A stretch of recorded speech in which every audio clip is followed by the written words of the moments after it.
What is up, guys? It's the Spoony Bard here, doing a video response to Alpha Omega Sin's Nintendo 64 Classic wishlist. Now, with the Super NES on the way and out, you already know Nintendo's already working on bringing us an N64 Classic.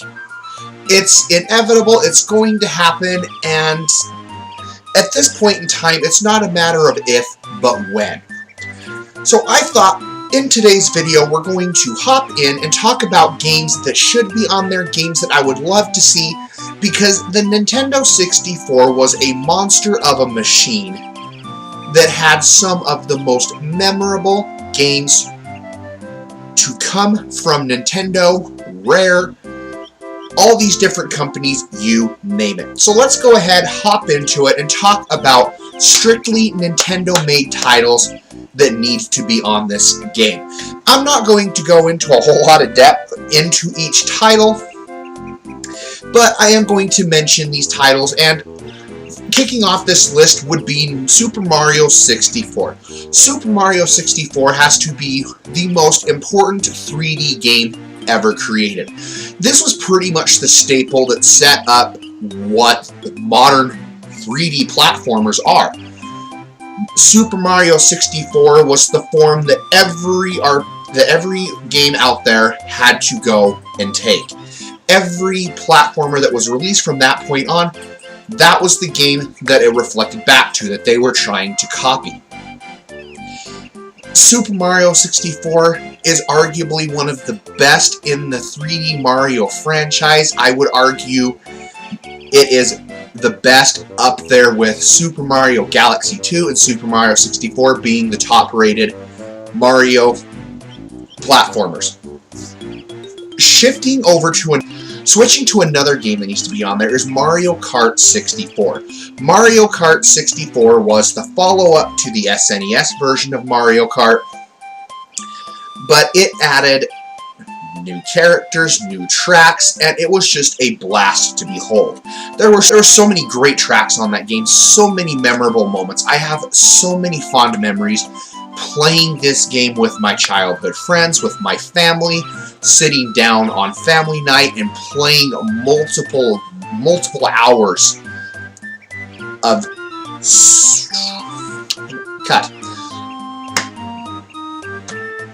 I remember sitting down with my family and playing multiple hours of Mario Kart 64. Mario Kart 64 would be an epic entry to add into this list.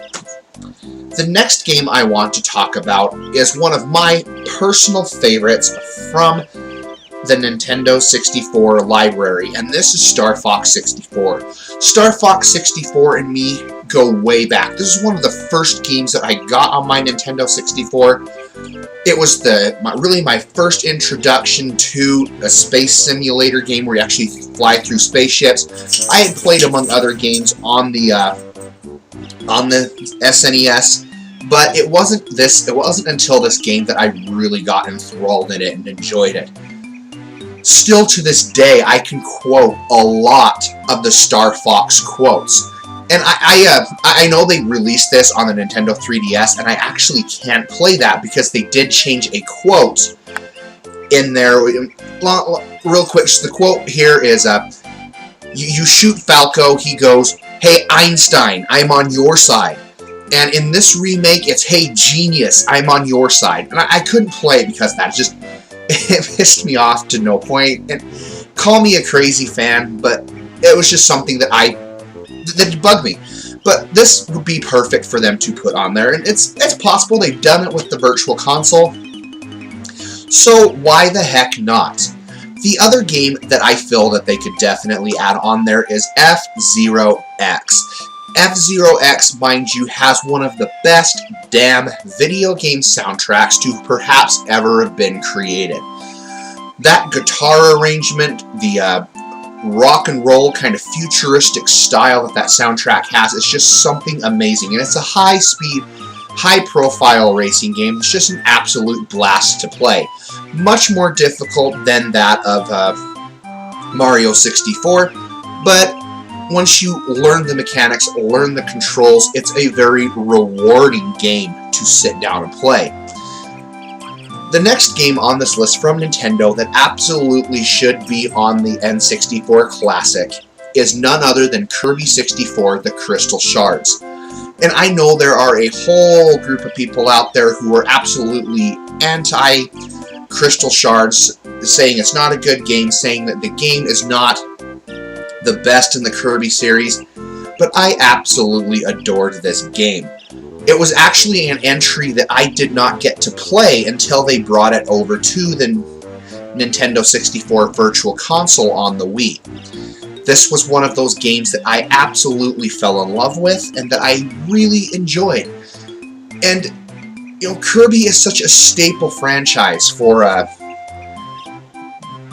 Nintendo. Kirby is one of their main mascots, so it would be very interesting to see this actually get brought over. And I would be completely down for it. The next Nintendo game that Nintendo absolutely has to include in their list is none other than Super Smash Bros. The game that started it all. The game that started the craze of ruining childhood friendships, causing people to get mad, and the ultimate argument of which Nintendo character is better in a fight. And Super Smash Bros. Was not the most well-received by some people. Some of the critics didn't give it the highest of score, but nonetheless, the impact that this game has had, the fact that they are still making Smash Bros. Games today, and you know that shit's coming on the Nintendo Switch very, very soon, it's just mind-boggling. This game would be perfect to put on there, and really in order to make it work, they have to include 4 controls. There's absolutely no other way around it. The 4 controls need to be included in this game to make it work. And that is the same with the next entry we're going to hop into right now, is Mario Party 2, 3, honestly were the best in the series, in my opinion. So many of the mini-games were so much fun. The boards were so much fun. If I honestly had to pick one over the other, that would be Mario Party 3. I enjoyed Mario Party 3 just slightly more because of some of the board designs that they did. I thought it was absolutely amazing. I really thought that a lot of the mini-games in 3 were a lot better. And just overall, just include both. Mario Party 2 and Mario Party 3 need to both be included. But we need 4 controllers in order to actually play some of these multiplayer games. And of course, we can't forget The Legend of Zelda, Ocarina of Time, and why not throw in Majora's Mask in there as well. It was Ocarina of Time, really, that became what most action-adventure games try to follow today.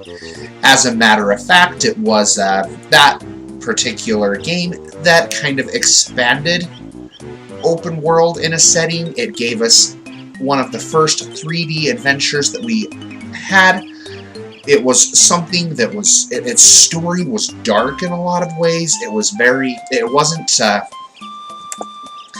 the light-hearted nature Zelda that some of the other games had done so in the past. I mean, Link to the Past had a pretty dark plot as well, but I feel like Ocarina of Time took it a step further. But Ocarina of Time is a staple in the franchise. It's really the game that has pretty much made the action genre what it is today. The exploration, and the game in itself is just a masterpiece to behold. And it's really one of the staple icon games onto the Nintendo 64. And it's another one of those games that you just instantly think of as soon as you hear the word Nintendo 64. Ocarina of Time is one of those games that has surpassed time and is still a very well-designed game today. Now, this is where the list is going to branch off, and kind of talk about some games that I would like to see be brought to the Nintendo 64 that are third party. Let's go ahead and talk about the elephant in the room really nobody really wants to talk about, because we can't talk the Nintendo 64 without bringing up Rare. Rare was on fire back in the Nintendo 64 era. These guys were releasing hit after hit after hit after hit. We had Blast Corps, we had Jet Force Gemini, we had Banjo-Kazooie, Banjo-Tooie, Donkey Kong 64, GoldenEye, Perfect Dark, and Conker's Bad Fur Day. We can't forget about Conker's Bad Fur Day. But the problem with Rare work titles coming to the Nintendo 64 Classic is Microsoft now owns Rare, meaning all the titles such as Banjo-Kazooie, Conker, Perfect Dark, Jet Force Gemini, those are all Rare exclusive games. Those are all games that Microsoft has the rights to, so it would be very difficult, very hard at this point to acquire the rights, considering that Rare Replay is an Xbox 360 exclusive. The chances of those games coming to the system are very rare. The only chance that Nintendo could have of getting a Rare title on the Nintendo 64, really, without having to pull any strings, would be that of Donkey Kong 64. Strictly because they have ported that over to the Wii U system. They do own the rights to Donkey Kong, and that is their franchise, their game, to do what they please with. Again, I don't know how that would work with the original Jetpack, what they would have to do there. I don't even know what strings they had to pull to actually port that shit onto the N64. But, you know, there is that rarer coin that you have to collect in Donkey Kong 64. But if they did it for the Wii U, I don't see why they couldn't do it for the Nintendo 64. But Rare has such a staple of great titles. I mean, you have Banjo-Kazooie, Banjo-Tooie, two of the pinnacles that started it all with platforming. Those were the go-to platforming games on the Nintendo 64. When I think of Nintendo 64, that is instantly, those are two games that come straight to my head, is Banjo-Kazooie and Banjo-Tooie. GoldenEye is another one, because GoldenEye really revolutionized the first-person shooting franchise when it came to multiplayer. It didn't have the online capabilities, but it was the first time that 4 people could sit down, run around a map, and blow each other's brains out. The game was an absolute masterpiece. Perfect Dark was the successor to that, since Rare didn't have the rights to make another GoldenEye game. They made it their own, and Perfect Dark is arguably just as great as GoldenEye. The game was an absolute blast to play. So, I'm divided at this point, because like the Nintendo 64 Classic, part of their library of what made them classic was the Rare titled games. And I don't know how they're going to get their hands on them at this point. And it saddens me that we have to have this conversation, because they're such a staple in that particular system. And you can't talk about the Nintendo 64 without including those amazing titles. Some other titles I wouldn't mind seeing would be, one that I didn't mention from Nintendo would be Paper Mario. Paper Mario would be a perfect example to put on there. It was the Nintendo 64 didn't have a lot of RPGs. I mean, we had Quest 64, which was okay. It wasn't that great of a game. We had Paper Mario, then we had Ogre Battle 64, which is another one that they could put on there, or Ogre Battle is much in the veins of Final Fantasy Tactics, kind of that style of a strategy turn-based game. So that's something that they could definitely port over. But more than that, Paper Mario would be a great example, because Paper Mario is a really great game. Hell, that is a really good franchise that I feel so many people just kind of crap on, and it's sad. It is so sad, the amount of crap that game gets, that series gets nowadays with each new entry. But Paper Mario would be another great example to bring some of the Japanese RPG love over to the Nintendo 64. As Alpha Omega Sin said in his video, you know, because it didn't have that much love. Some other games I feel like that they could bring over, I'd go with Mickey Speedway USA. Oh, one rare game we forgot that has to be on there is Diddy Kong Racing. Diddy Kong Racing was another perfect example of a great game from Rare that was absolutely enjoyable. They did port this over to the Nintendo DS, and if I remember correctly, they actually did remove Banjo and Conquer out of the game, I think. But they have brought it over before, so maybe, fingers crossed we can get that. That would be absolutely amazing. Another game I really enjoyed, I don't remember too much about it, was Mischief Makers. I remember getting stuck on some certain level in there and not being able to get past that, but that would be absolutely fun and enjoyable. Another game that would be really interesting to put on there would be Sin and Punishment. Sin and Punishment was never released on the Nintendo 64, but we got it later on the Virtual Console, and I feel like it would just be a prime opportunity to do that, because Star Successor for the Nintendo or Wii was an amazing game, and I never did get a chance to play that original Sin and Punishment, but I would absolutely love to.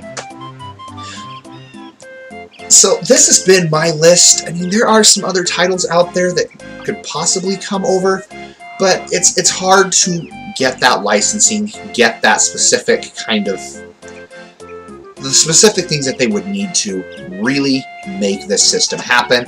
But your thoughts, your opinions, let me know down below. Let me know what you guys would like to see on the Nintendo 64 Classic. I am really curious to know.